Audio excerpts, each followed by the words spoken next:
ಏನು ಯತ್ನಾಳ್ ಸಾಹೇಬರು ಉಚ್ಚಾಟನೆ ಆದ ನಂತರ ಏನು ನಡಳ್ಳಿ ಅವರು ಇಲ್ಲ ಸಲ್ಲದ ಹೇಳಿಕೆ ಕೊಟ್ಟರು. ಏನಂತ ಇವರು ಯತ್ನಾಳ್ ಅವರು ಹುಲಿನೇ ಅಲ್ಲ, ಇಲ್ಲಿ ಮೊದಲೇ ಜಿಲ್ಲೆಯಲ್ಲಿ ಮತ್ತು ರಾಜ್ಯದಲ್ಲಿ ಹಿಂದೂಗಳಿಗೆ ಮತ್ತು ಅಸಂಖ್ಯಾತ ಯತ್ನಾಳ್ ಅಭಿಮಾನಿಗಳಿಗೆ ಆಕ್ರೋಶ ಇತ್ತು.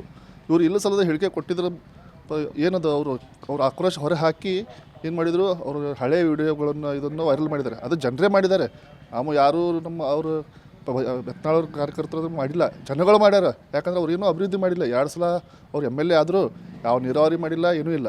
ಯಾಕಂದರೆ ಅಂಥದ್ದೆಲ್ಲ ನೋಡಿ ಕಿಶಿಂದ ಅವ್ರಿಗೆ ಜನಾನೇ ಅಲ್ಲಿ ಹೊಡೆದಾರ. ಅವರು ಕ್ಷೇತ್ರದೊಳಗೆ ಜನ ಅವರಿಗೆ ಏನೂ ಕಪಾಳ ಮೋಕ್ಷ ಮಾಡ್ಯಾರ.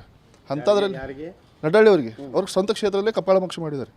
ಹೀಗಾಗಿ ಅವರು ಮತ್ತು ಸಹಸಾ ಎಲ್ಲರಿಗೆ ನಮ್ಮ ಆಕ್ರೋಶ ಇದ್ದೇ ಇರ್ತೈತಿ.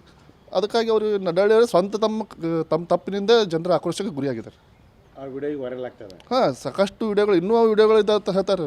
ಇನ್ನೂ ವಿಡಿಯೋ ವೈರಲ್ ಮಾಡ್ತಾ ಇದ್ದಾರೆ ಅವರು, ಜನಗಳೇ ಮಾಡ್ತಾ ಇದ್ದಾರೆ. ಯಾಕೆ ಮಾಡ್ತಾ ಇದ್ದಾರೆ? ಅವ್ರು ಏನು ಕೆಲಸ ಮಾಡಿಲ್ಲ, 2 ಸಲ ಆರಿಸಿ ಬಂದಾರೆ. ಯತ್ನಾಳ್ ವಿರುದ್ಧ ಮಾಡಿ ಸಹಸಾ ಅವ್ರು ಎಲ್ಲರಿಗೂ ನೋಡ್ರಿ, ಅವರು ಹಿಂದುತ್ವ ನಾಯಕರು ಎಲ್ಲರಿಗೂ ಗೊತ್ತೈತಿ. ಮತ್ತು ಅಂಥ ಒಂದು ಹಿಂದುತ್ವ ನಾಯಕರಿಗೆ ಈಗ ಉಚ್ಚಾಟನೆ ಮಾಡಿದಾಗ ಇವರು ಅಗೌರವವಾಗಿ ಮಾತಾಡ್ಯಾರ ಅವ್ರ ಬಗ್ಗೆ. ಅವರು ಈ ಹುಲಿ ಅಲ್ಲ, ಅವರು ಇಲಿ. ಆಮೇಲೆ ಏನದು ಅಪ್ಪ ಮಕ್ಕಳ ಬಗ್ಗೆ ಮಾತಾಡಿದ್ರೆ ಹುಷಾರ್ ಅಂತಂತಂದು ಏನು ಮಾತಾಡಿದಾರೆ, ಅದ್ರ ಎಲ್ಲ ಮತ್ತು ಆಕ್ರೋಶ ಅವರು ಅಭಿಮಾನಿಗಳು ಹೊರ ಹಾಕ್ಯಾರ. ನಿಮ್ಮ ಹೆಸರು? ನಾವು ಶಂಕರ್ ಹೂಗಾರ್, ಮಾಜಿ ನಗರ ಮಂಡಲ ಅಧ್ಯಕ್ಷರು.